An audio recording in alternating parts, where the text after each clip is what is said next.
ప్రభు పేరట అందరికీ ప్రైజ్లాడండి.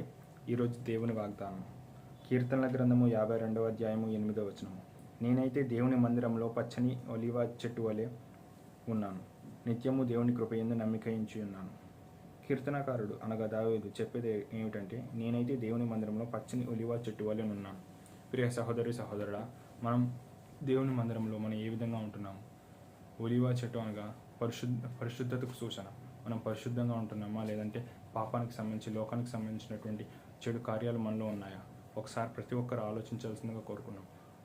సపోజ్ ఒక ఎగ్జాంపుల్ ప్రకారంగా ఒక చెట్టు ఉంది అనగా దానికంటే ముందు ఒక విత్తనం వేసాం మనం. అది విత్తనం కాస్త చనిపోయి వేర్లని భూమిలో లోతు వరకు వెళ్ళిన తర్వాత చిగురించి ఒక చెట్టులా తయారైంది.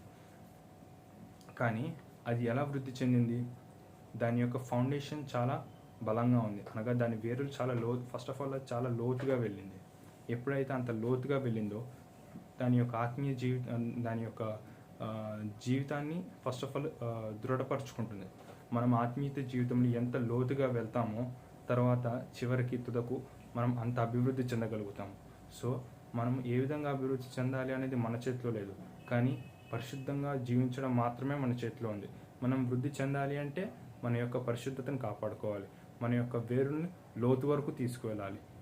మనం ఎప్పుడైతే ఈ విధంగా నడుచుకుని మన యొక్క జీవితాన్ని నడుచుకుంటామో అది దేవుడు మనల్ని చూస్తాడు. దేవుని యొక్క కనుదృష్టి ప్రతి ఒక్కరి మీద ఉంటుంది, అలానే మన మీద కూడా ఉంటుంది. ఎందుకంటే మనం ఆయన బిడ్డలం, మనం ఆయన వారలం కాబట్టి ఖచ్చితంగా దేవుడు మనల్ని చూస్తాడు. సో ప్రతి ఒక్కరూ ఏ విధంగా అయితే వేరు లోతు వరకు వెళ్తాయో ఆత్మీయ జీవితాన్ని అంతా లోతుగా తీసుకువెళ్ళడానికి ప్రయత్నించండి. ఈ యొక్క విషయాన్ని ప్రతి ఒక్కరు తెలుసుకుంటారని అనుకుంటున్నాను. అందరికీ ప్రైజ్ ది లార్డ్.